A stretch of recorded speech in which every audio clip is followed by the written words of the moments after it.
Nag-aalala ka ba kung ano ang mangyayari sa iyo sa hinaharap? Nag-aalinlangan ka kung mayroon kang maliwanag at maluwalhating tadhana. Hindi ka nga sigurado kung may vision ka. Masyado kang nag-aalala kung papakainin ka ng career mo bukas. Masyado kang nag-aalala tungkol sa tagumpay ng iyong negosyo. 1,000,000 pag-iisip tungkol sa hinaharap ang tumatakbo sa iyong isipan. Kaya, ang pagkalito ay kinuha sa iyong puso. Napagpasyahan mo pa na walang kakaibang maaaring mangyari sa iyong buhay, at hindi mo malalampasan ang iyong mga hamon. Makinig, ang mga iyon ay mga pagpapalagay lamang. Gagawin ng Diyos ang iyong kinabukasan, at walang makakapigil sa iyo. Ang video ngayon ay isang mensahe mula sa Panginoon, na nagpapatunay na gagawin niyang maluwalhati ang iyong kinabukasan. Dagdag pa, may ilang bagay na dapat mong gawin upang matiyak ang pangakong ito, kaya sikaping panoorin hanggang dulo. Mayroon ding ilang makapangyarihang mga panalangin sa pagtatapos upang lansagin ang mga hadlang sa iyong landas patungo sa maluwalhating hinaharap na iyon. Bago tayo magpatuloy, siguraduhing mag-subscribe ka sa channel na ito kung hindi mo pa nagagawa. May magandang katotohanan tungkol sa Diyos na dapat mong tandaan, Siya ang Diyos ng kahapon, ngayon, at bukas. Ibig sabihin, ang gawain ng Diyos sa iyong buhay ay hindi limitado sa iyong nakaraan. Ito ay lumalampas sa ngayon at nagpapatuloy bukas at magpakailanman. Kaya naman, hanggat may Diyos sa langit, hindi mo kailangang mag-alala tungkol sa hinaharap. Bakit? Diyos ang namamahala. Basahing mabuti ang mga banal na kasulatan. Matutuklasan mo na ang Diyos ay walang hindi natapos na proyekto. Tinapos niya ang anumang nasimulan niya. Sinimulan niya ang paglikha ng lupa at tinapos ito sa ika-7 araw. Siya ang iyong lumikha, at siya ay nagsimula sa iyo. Maaari kang maupo at makatiyak na papagandahin niya ang lahat ng bagay na may kinalaman sa iyo ng kaluwalhatian. Kailangan kong maniwala ka na may plano ang Diyos na hindi mababago ng sinuman tungkol sa iyo. Inilagay ng Diyos ang planong ito sa kanyang salita, at kung ang buong mundo ay titigil na sa pag-iral, tutuparin pa rin ng salita ng Diyos ang layunin nito. Ibig sabihin walang makakapagpabago sa layunin ng Diyos para sa iyong buhay. Sinasabi ng Kawikaan 23:18, tiyak na may pag-asa sa hinaharap para sa iyo, at ang iyong pag-asa ay hindi mawawala. May pag-asa para sa iyo, at ang pag-asa na ito ay ang isang maluwalhating hinaharap. Ayon sa talatang iyon sa Biblia, walang makakapigil sa pag-asang ito na maging totoo. Hindi ko alam kung para saan ang iyong pinagkakatiwalaan sa Diyos o ang hinaharap na iyong naisip para sa iyong sarili. Kung naniniwala ka sa Diyos, walang makakasira sa iyong pag-asa. Ang Diyos na iyong pinaglilingkuran ay isang Diyos na tumutupad sa tipan. Sa makatuwid, maaari kang magtiwala na tutuparin niya ang kanyang tipan tungkol sa iyo. Ang isang maluwalhating kinabukasan ay hindi nakabatay sa iyong pagsisikap lamang kundi sa biyaya ng Diyos. Siyempre, kailangan mong pagsikapan ito. Hindi ka maaaring umupo ng walang ginagawa at asahan ang isang maluwalhating hinaharap na biglang lilitaw. Hindi ito nagyayari sa ganoong paraan. Gayunpaman, kailangan mong umasa sa biyaya ng Diyos. May mga sukat ng kaluwalhatian na hindi ka dadalhin ng mga pagsisikap. Kailangan mong umakyat sa mga kataasan na ito sa pamamagitan ng biyaya at tulong ng Diyos. May mga lugar na hindi mo maaaring pasukin nang walang biyaya ng Diyos na nagpapakilala at nagtuturo sa iyo doon. Ang kwento ni David ay hindi na bago sa iyong pandinig. Gayunpaman, nais ng Diyos na ituro ang isang bagay na kakaiba mula sa kwento ngayon. Si David ay isang batang lalaki, at sa katunayan, siya ang pinakabata sa mga anak ng kanyang ama. Ang kanyang mga nakatatandang kapatid na lalaki ay dapat ang mga nag-aalaga sa kawan ng kanilang ama. Dapat manatili si David sa bahay hanggang sa matanda na siya para alagaan ang sarili. Gayunpaman, hindi ito nangyari marahil dahil nagkaroon ng digmaan sa Israel. Inilagay ng hari ang lahat ng kanyang mga nakatatandang kapatid sa hukbo, kaya nag-iisa si David sa kawan ng kanyang ama. Kung ikaw ang nasa posisyon ni David, maaaring naisip mo na hindi ka na muling magiging mahusay. Maaaring naisip mo na bibigyan ka ng iyong ama ng ilan sa kanyang mga tupa. Ibig sabihin, hindi mo makikita ang iyong sarili bilang higit pa sa isang ganap na pastol. Gayunpaman, hindi kailanman naisip ni David ang ganitong paraan. Alam niyang naghanda si Yahweh ng maluwalhating tadhana para sa kanya. Kung paano ito mangyayari, hindi niya alam. Ang tanging katibayan ng kanyang maluwalhating kinabukasan ay ang Diyos. Kaya masunuring inalagaan ni David ang kawan ng kanyang ama, hindi niya alam na dinala siya ng Diyos sa kakahuyan upang sanayin siya para sa hinaharap. Nakipaglaban siya sa mga lobo, oso, at leon. Natulog siya sa mga puno, bundok, at damo. Ang lahat ng ito ay mga kapighasyan para sa binata. Gayunpaman, sa bawat araw na lumilipas, siya ay gumagalaw patungo sa tadhana. Nangyari nga na si Saul, ang hari ng Israel, ay nakaligtaan sa harap ng Diyos. Pinaalis siya ng Diyos habang nasa trono pa siya at nagsimulang maghanap ng kapalit. Ang Espiritu ng Panginoon ay malamang na lumipat sa lupain ng Israel, naghahanap ng tamang kandidato. At naroon si David sa palumpong na nakikipaglaban sa isang leon. Pagkatapos ay sinabi ng Diyos kay Samuel na pumunta sa bahay ni Jesse, ang ama ni David, at pahiran ang isa sa kanyang mga anak bilang susunod na hari ng Israel. Nang dumating si Samuel sa bahay ni Jesse, tinawag niya ang lahat ng anak ni Jesse.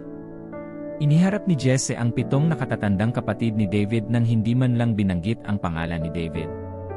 Nakita rin ni Samuel ang matipunong mga kapatid ni David at ipinalagay na ang isa ay ang hari. Gayunpaman, ang Diyos ay hindi magkakaroon nito. Ang 7 anak na lalaki ay sunod-sunod na lumapit kay Samuel, ngunit walang pinili ang Diyos sa kanila.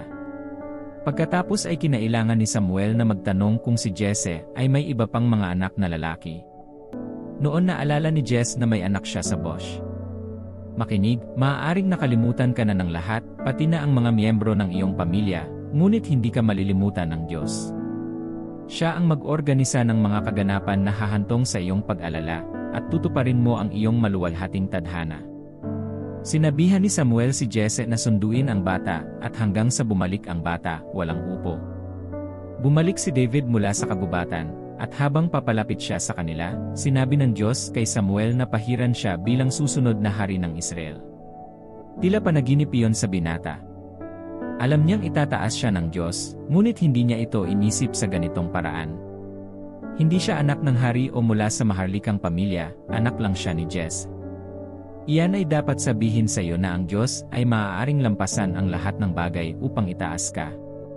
Maaari niyang lampasan ang pangunawa ng mga miyembro ng iyong pamilya tungkol sa iyo. Maaari niyang lampasan ang linya ng iyong pamilya o ang kasaysayan ng iyong henerasyon. Maniwala ka, walang makakapigil sa iyong maluwalhating tadhana. Ngunit pagkatapos, naging hari ba kaagad si David? Hindi. Kailangan niyang lampasan ang maraming hadlang. Gayunpaman, isang bagay ang sigurado, ang Diyos ay kasama ni David. Pinahiran niya siya bilang susunod na hari ng Israel, bagaman bumalik pa rin si David upang alagaan ang kawan ng kanyang ama. Mayroong mahalagang aral na matututunan dito. Maaaring ipinakita sa iyo ng Diyos ang isang sulyap sa kung ano ang iyong magiging, gayunpaman, dapat kang maging matyaga at huwag mauna sa Kanya. Kung nagsimulang tumalon si David sa buong Israel bilang pinahirang hari ng Israel, tinapos na ni Saul ang kanyang buhay. Nang ang Diyos ay handa nang ipahayag ang pangalan ni David, nagbangon siya ng isang malaking pagsalungat laban sa Israel. Si Goliath ay lumitaw mula sa kampo ng mga Filisteo, at walang makaharap sa kanya, kahit ang hari. Inayos ng Diyos ang hakbang ni David patungo sa larangan ng digmaan. Hinarap niya ang higante sa pangalan ng Panginoon at pinatay siya. Ang pangyayaring ito ay nagpahayag ng pangalan ni David sa Israel. Ang mga tao ay umawit ng kanyang mga papuri, gayunpaman, hindi dito dinadala ng Diyos ang batang lalaki, bahagi lamang ito ng proseso. Ang tagumpay ni David ay nagdala sa kanya sa atensyon ni Saul, at siya ay kinuha niya sa hukbo. Ngunit nang matuklasan ni Saul na ang mga tao ay umawit ng mga papuri kay David kaysa sa kanya, sinimulan niyang hanapin ang kanyang pagbagsak. Isa ito sa mga pangunahing hadlang sa kanyang maluwalhating kinabukasan. Gayunpaman, iniligtas ng Diyos si David mula sa lahat ng kanyang mga problema. Tumakbo siya sa yungib ng Adullam, kung saan siya ay naging pinuno ng 300 lalaki. Hinanap siya ni Saul ng buong lakas, ngunit patuloy na iniligtas ng Diyos si David. Umabot sa punto na kinailangan ni David na magtago sa lupain ng mga Filisteo, ngunit kasama pa rin niya ang Diyos. Nang mamatay si Saul, bumalik si David sa Israel, ngunit hari lamang ng Juda. Ano na naman ba ang naging problema? Bakit hindi siya naging hari ng Israel? Isang balakid ang bumangon mula sa pamilya ni Saul, gusto nilang angkinin ang kanyang karapatan. Gayunpaman, ipinaglaban siya ng Diyos. Nang maglaon, naging hari si David sa Israel. Sinasabi ng 2 Samuel 5:3-4, nang ang lahat ng matatanda ng Israel ay dumating kay Haring David sa Hebron, ang hari ay nakipagtipan sa kanila sa Hebron sa harap ng Panginoon, at kanilang pinahiran si David na hari sa Israel. Si David ay 30 taong gulang nang siya ay maging hari, at siya ay naghari sa loob ng 40 taon. Mukhang mahirap na paglalakbay, ngunit tinulungan siya ng Diyos sa lahat ng ito. Maraming mga hadlang ang lumitaw sa kanyang paraan, ngunit pinagkalooban siya ng Diyos ng tagumpay. Kung paanong pinangunahan ng Diyos si David upang matupad ang kanyang kapalaran, dadalhin ka rin ng Diyos sa iyo. Maraming mga hadlang na malalagpasan sa iyong landas, ngunit ang Diyos ay nasa tabi mo. Ang kailangan mo lang gawin ay manampalataya sa Kanya. Huwag bigyan ng puwang ang takot sa iyong puso. Kung hindi naging matapang si David, baka na-miss niya ito. Siya ay malakas ang loob at sapat na pasensya para gawin siya ng Diyos. Dapat mong tandaan na tularan ang mga katangiang ito sa iyong buhay. Ano ang mga bagay na sa tingin mo ay makakahadlang sa iyong maluwalhating kinabukasan? Ito ba ay mga hadlang sa pananalapi? Makinig, ang Diyos ay nagmamay-ari ng 1,000 tupa sa 1,000 burol. Ibibigay niya ang lahat ng kailangan mo para umunlad. Magbubukas siya ng mga pinto kung saan hindi mo inaasahan. Isa ito sa mga pangako niya sa iyo. At kung sa tingin mo ay maaaring hadlangan ng mga tao ang kanyang mga pangako na mangyari sa iyong buhay, nagkakamali ka. Ano man ang gawin ng mga lalaki, hindi nila mapipigilan ang gawain ng Diyos sa iyong buhay. Walang suporta si David ng mga miyembro ng kanyang pamilya, gayunpaman, itinaas siya ng Diyos. Ipinagbili siya ng mga kapatid ni Jose sa pagkaalipin, ngunit hindi nila alam, itinutulak lamang nila siya sa kanyang kaluwalhatian. Ibig sabihin, ang itinakda ng mga tao para sa iyong pinsala ay lalampas sa iyong kaluwalhatian.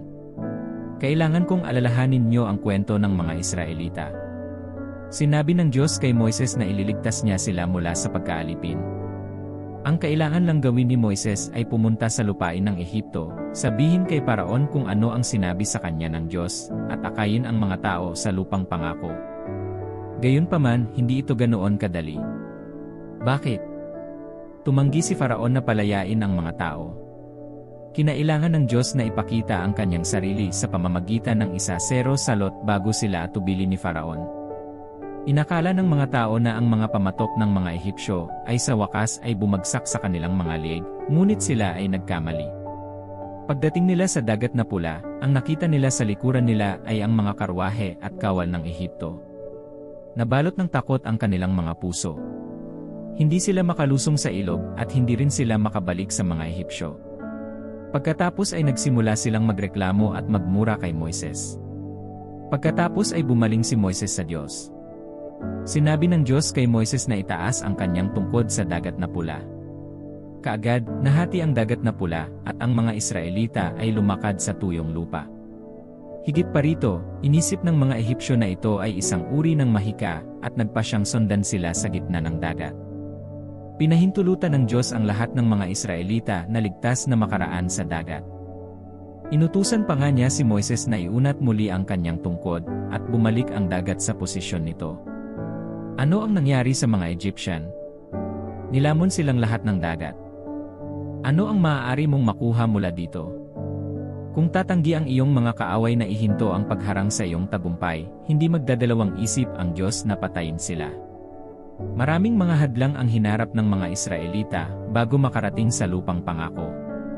Isa sa mga pangunahing hadlang sa harap nila ay ang pader ng Jericho. Sinabi ng Diyos sa kanila na magmartsa sa palibot ng lungsod ng 7 beses at pagkatapos ay sumigaw. Sinunod ng mga Israelita ang tagubiling ito, at ang pader ng Jericho ay bumagsak sa harap nila. Walang bagay na hindi gagawin ng Diyos upang matiyak ang iyong maluwalhating kinabukasan. Bawat pader ay babagsak sa harap mo ngayon. Sa makatuwid, huwag bigyan ng puwang ang takot. Ang Diyos ay nakatakdang gumawa ng mga dakilang bagay sa iyong buhay. Sinasabi sa Isaias 41:18, 20, aking dadaloy ang mga ilog sa tigang na kaitaasan at mga bukal sa loob ng mga libis. Gagawin kong mga lawa ng tubig ang disyerto at mga bukal ang tuyong lupa. Ilalagay ko sa disyerto ang sedro at ang akasya, ang mirto at ang olibo ay ilalagay ko sa ilang, ang abeto at sipres na magkakasama, upang makita at malaman ng mga tao, maisip at maunawaan na ang kamay ng Panginoon ang gumawa nito, ang banal ng Israel. Lumikha nito. Alam mo ba ang ibig sabihin ng pagdaloy ng tubig sa mga tigang na lupain? Nakakita ka na ba ng mga puno na tumutubo sa disyerto? Nangangahulugan lamang ito na gagawin ng Diyos ang imposible sa iyong buhay. Ngunit kung gayon, ano ang katiyakan na ang lahat ng ito ay mangyayari sa iyong buhay? Gaano katotoo na magiging maluwalhati ang iyong kinabukasan? Una, kailangan mong malaman na iniisip ka ng Diyos araw-araw. Hindi ka umalis sa kanyang puso, sa makatuwid, iniisip niya ang iyong tagumpay sa hinaharap. Ang sabi sa Jeremia 29:11, sapagkat alam ko ang mga plano ko para sa iyo, sabi ng Panginoon, mga planong magpapaunlad sa iyo at hindi para saktan ka, mga planong magbibigay sa iyo ng pag-asa at kinabukasan. Hayaan ang talatang ito na maging angkla sa iyong paggising araw-araw. Ulitin ito sa iyong sarili bawat minuto na ang Diyos ay may plano para sa iyo. Laging tandaan na ang planong ito ay perpekto, kaya hindi ka malilimutan ng Diyos kahit minsan. Siya ay gumagawa gabi at araw upang maisakatuparan ang kanyang magandang plano para sa iyong buhay. Ikaw ay hindi isang error sa earth, mayroong isang blueprint tungkol sa iyong buhay. Ang isang gusali ay hindi mukhang kaakit-akit at maganda habang ito ay sumasailalim sa pagtatayo, ngunit sa isipan ng arkitekto, ang kanyang nakikita ay isang kaakit-akit at magandang gusali. At kapag natapos na ng mga inhinyero ang pagtatayo, lahat ay titingin dito at mamamangha. Ganyan ka sa paningin ng Diyos. Kailanman ay hindi ka niya nakalimutan, ginagawa lamang niya sa iyo, at kapag tapos na siya, lahat ay mamamangha sa bilis ng pagsiklab ng kanyang kaluwalhatian sa iyong buhay. Ang isa pang katiyakan ay ang iyong kinabukasan ay kay Kristo Jesus. Ito ay dapat na pinakamahalaga sa iyong puso. Dapat mong laging tandaan na ang iyong kinabukasan ay wala sa iyong mga kamay, sa iyong mga magulang, o sinuman, ang iyong kinabukasan ay nasa kay Kristo Jesus. Kaya't siguraduhin inilagay mo ang iyong pag-asa sa Kanya. Huwag subukang hanapin ang iyong paraan sa buhay nang wala siya. Ang kabalintunaan ng buhay ay ang Diyos ay nagprogram ng isang perpektong hinaharap para sa iyo, habang ang dyablo ay nagplano din ng isang hinaharap para sa iyo. Ang paglakad na kasama ng Diyos sa pamamagitan ni Jesucristo ay humahantong sa kagalakan at kapayapaan. Ang pagbagsak sa mga kamay ng dyablo ay nagbibigay ng pansamantalang kasiyahan, ngunit walang hanggang kapahamakan. Kaya, sikaping manatili kay Jesus. Siya ang tanging link sa pagitan mo at ng iyong pahinga. Sa Kanya, hindi mo kailangang mag-alala tungkol sa mga hakbang na gagawin. Ang iba't ibang yugto at antas ng kaluwalhatian sa iyong hinaharap ay nasa Kanya. Narito ang isa pang katiyakan na magiging maayos ang iyong kinabukasan, ang Diyos ay nasa tabi mo. Hayaan ang pahayag na ito na maghatid ng kapayapaan at katahimikan sa iyong puso. Kung sa tingin mo ay nag-iisa ka, tinitiyak ng pahayag na ito na hindi ka nag-iisa. Ang Diyos ay kasama mo at nasa loob mo. Ito ay sapat na upang ipaalam sa iyo na ang iyong hinaharap ay magiging maayos. Nang ang mga Israelita ay naglalakbay patungo sa lupang pangako, ang anghel ng Panginoon ay gumalaw sa unahan at pagkatapos nila sa isang haliging ulap sa araw at sa isang haliging apoy sa gabi. Ikaw ay nasa isang paglalakbay din kahit na wala kang nakikitang pisikal na ulap at apoy, kailangan kong malaman mo na ang Diyos ay kasama mo sa Espiritu. Walang alinlangan na ang mga hamon ay babangon laban sa iyo. May mga bagyong susubukang takutin ka. May mga higanteng darating, ngunit isang bagay ang sigurado, malalampasan mo silang lahat. Hinding-hindi ka nila madadaig o mapipigilan dahil naririto ang kanilang guro kasama mo. Kaya, sa tuwing iniisip mo ang tungkol sa hinaharap, tumingin sa tabi mo at sambahin ang isa na nakakaalam ng bukas. Hinding-hindi ka niya bibigyan. Ngayong tiniyak na ng salita ng Diyos sa iyo ang isang maliwanag at matatag na hinaharap, ano ang kailangan mong gawin upang matiyak na ito ay mangyayari? Hindi mo maaaring ipaubaya ang lahat sa Diyos, may bahagi kang dapat gampanan. para matamasa mo ang isang maluwalhating kinabukasan, kailangan mong isuko ang iyong buhay sa Diyos. Kailangan mong tanggapin ang Panginoon ni Jesus sa iyong buhay. Kung gagawin mo pa ito, kung gayon ang iyong kinabukasan ay hindi pa secure sa Kanya, ikaw pa rin ang biktima ng dyablo. Mahal ng Diyos ang mundo, ngunit nagmamalasakit sa mga nasa Kanyang kawan. Kaya, para matamasa mo ang isang maligayang buhay, kailangan mong umalis sa mundo. Sinasabi ng 2 Korinto 6:17-18, kaya nga, lumayo kayo sa kanila at humiwalay kayo, sabi ng Panginoon. Huwag humipo ng maruming bagay at tatanggapin ko kayo. Ako ay magiging ama sa inyo, at kayo ay magiging aking mga anak na lalaki at babae, sabi ng Panginoong makapangyarihan sa lahat. Ito ang tinig ng Diyos sa iyo ngayon. Kung gusto mo ng mapayapang kinabukasan, dapat kang umalis sa karamihan. Dapat kang tumigil sa pagkakasala dahil isa lamang ang kinabukasan ng makasalanan at iyon ay apoy ng impyerno. Walang kaluwalhatian doon, lahat ito ay pagpapahirap at pagpapahirap. Kaya, isuko mo ang iyong sarili sa Diyos ngayon. Hayaang simulan niya ang pamamahala sa iyong buhay.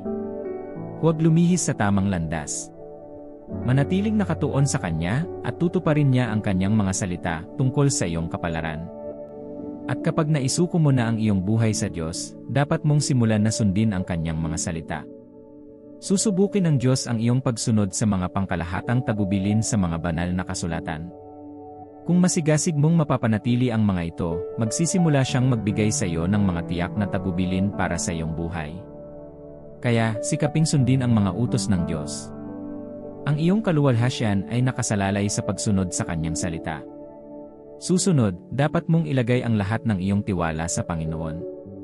Ang pagtitiwala sa Diyos sa lahat ng bagay ay higit pa sa mga salita lamang, dapat itong ipakita sa iyong mga aksyon at desisyon. Dapat kang magtiwala sa Kanya sa iyong buhay. Sinasabi sa awit 118:6, ang Panginoon ay sumasa akin, hindi ako matatakot. Ano ang magagawa sa akin ng mga tao? Kailangan mong magtiwala sa Diyos sa antas kung saan hindi ka nag-aalala tungkol sa mga banta ng kaaway. Susubukin niya ang iyong paninindigan sa bagay na ito.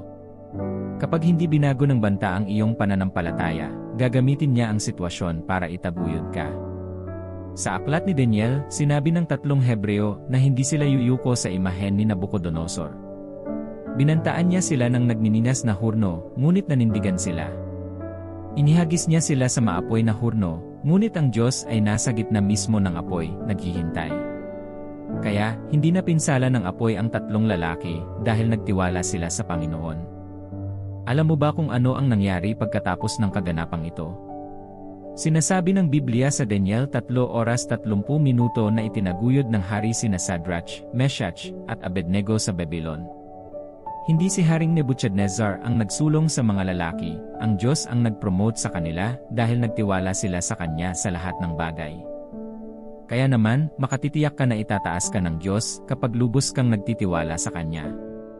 At kahit na magkaroon ng problema dahil dito, gagawa siya ng isang ruta ng pagtakas para sa iyo, ililigtas ka niya. At habang nagtitiwala ka sa Diyos, dapat mong bitawan ang takot sa kawalan ng katiyakan. Maaaring hadlangan ng pagdududa ang salita ng Diyos na gumana sa iyong buhay. Kung nagdududa ka sa kakayahan ng Diyos na bigyan ka ng isang maluwalhating hinaharap, sinisira mo ang Kanyang mga plano para sa iyong sarili. Maaaring kailanganin ka ng Diyos na gamitin ang isang ideya na ibinigay niya sa iyo upang ilunsad ka sa kasaganaan. Gayunpaman, dahil sa takot sa kawalan ng katiyakan, maaari kang umupo doon at wala kang gagawin.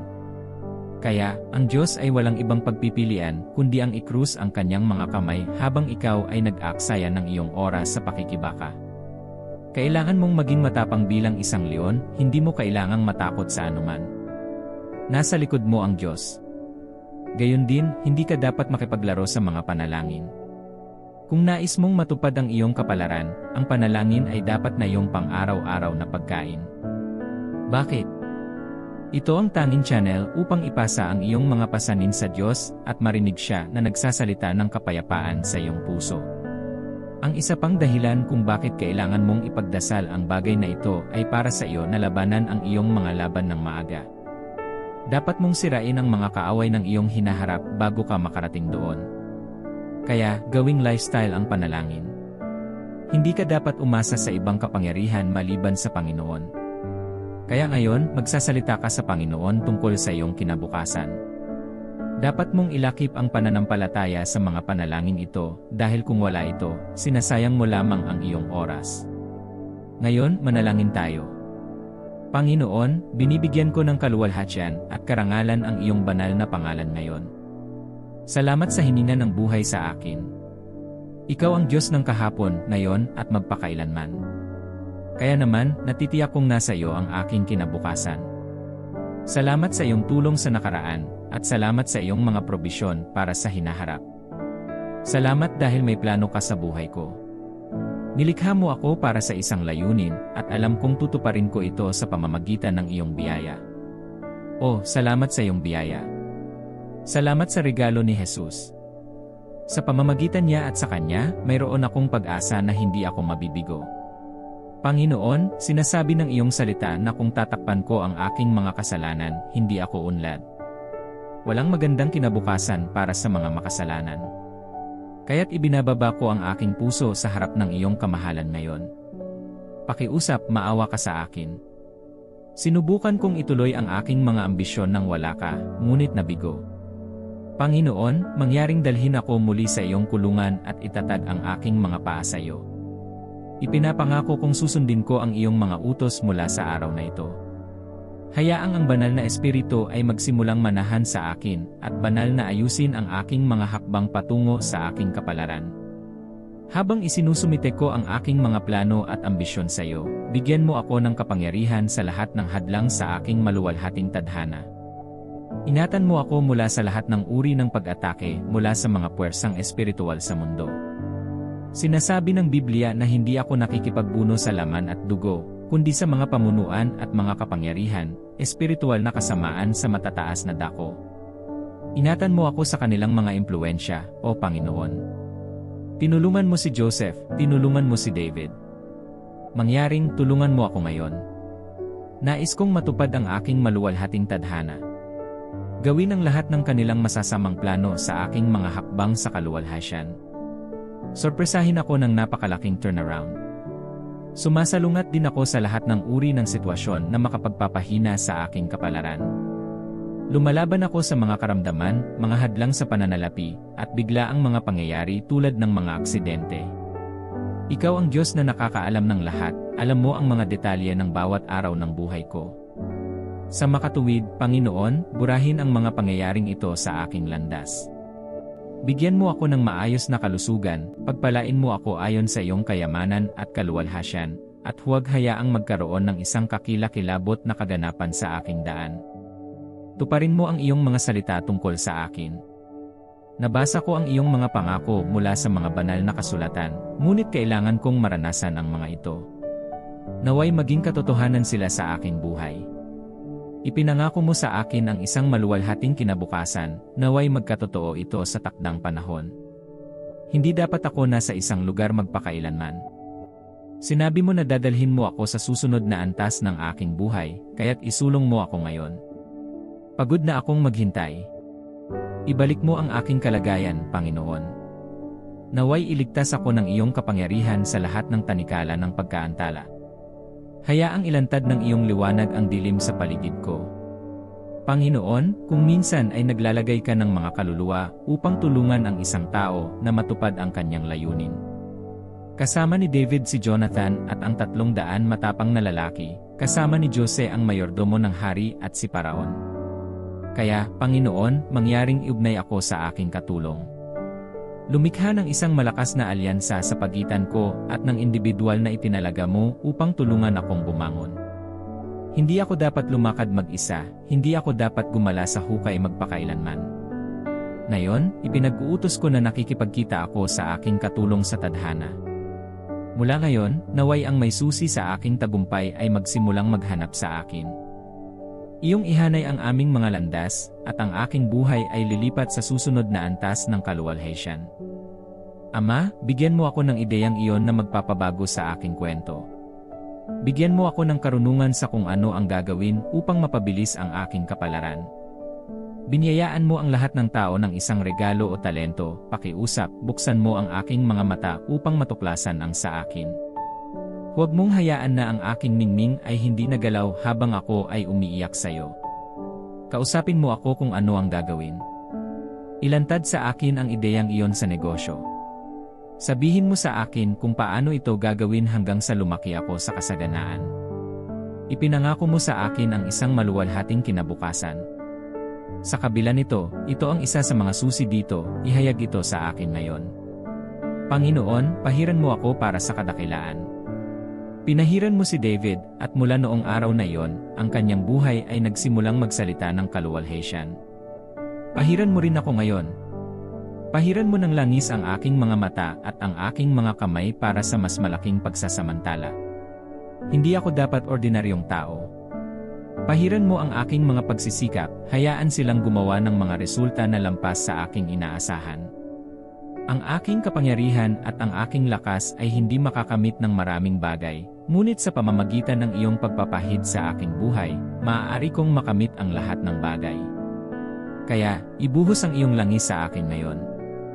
Nasisiyahan ako sa banal na bilis at katumpakan. Nakatanggap ako ng pabor mula sa mga tao sapagkat ang iyong langis ngayon ay nananahan sa akin. Nakatitiyak akong hindi na ako mabibigo muli. Sa pangalan ni Jesus, hindi ko palalampasin ang aking banal na paghirang. Marami ang hindi nakakarating sa bagong antas sa buhay dahil hindi nila namamalayan ang kanilang tiempo, wala sila sa tamang lugar sa tamang oras. Naghahanap sila ng mga pagkakataon habang ang kanilang itinalagang pagkakataon ay nawawala sa kanilang mga kamay. Hindi dapat ito ang bahagi ko.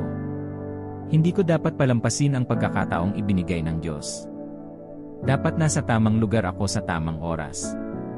Hindi ko palalampasin ang mga banal na appointment mula ngayon, at ang aking buhay ay lilipat sa isang mas mataas na taas. Ngunit Panginoon, tulungan mo akong maging matyaga. Tulungan mo akong maghintay habang inihahanda mo ako para sa aking trono. Hindi ako dapat magmadali upang makita ang iyong mga pangako na natupad sa aking buhay. Hindi ako dapat umalis ng maaga sa silid ng paghahanda. Kaya, nagpapasakop ako sa iyong kalooban, Panginoon. Gawin mo ang gusto mo sa buhay ko. Inilagay ko ang lahat ng aking pag-asa kay Jesus, at alam kong hindi niya ako mabibigo. Salamat, Jesus, dahil alam kong sinagot mo ang aking mga panalangin.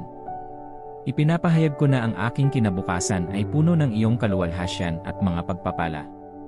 Nagpapasalamat ako sa iyo sa paggabay sa aking mga hakbang at pag-ilaw sa aking landas. Ipinapahayag ko na ang bawat hamon na aking kinakaharap ay gagawing pagkakataon para sa paglago at tagumpay. Ipinapahayag ko na ang iyong pabor at panustos ay susunod sa akin sa lahat ng mga araw ng aking buhay. Ipinahahayag ko na ako ay higit pa sa isang mananakop sa pamamagitan ni Kristo na siyang nagpapalakas sa akin. Ibinibigay ko sa iyo ang aking kinabukasan, Panginoon, at nagtitiwala na gagawin mo itong maluwalhati sa kabila ng aking pinakamaligalig na mga pangarap. Pinupuri kita dahil ikaw ay Diyos na tumutupad sa tipan. Salamat sa napakalaking biyayang ito. Sa pangalan ni Jesus, nanalangin ako. Amen. Pagpalain ka ng Diyos sa panonood. Kung nabiyayaan ka ng video na ito, pakihit ang like button at huwag kalimutang mag-subscribe sa channel na ito para sa higit pang nakakapagpasigla at makapangyarihang mga mensahe mula sa Panginoon. See you sa susunod na video.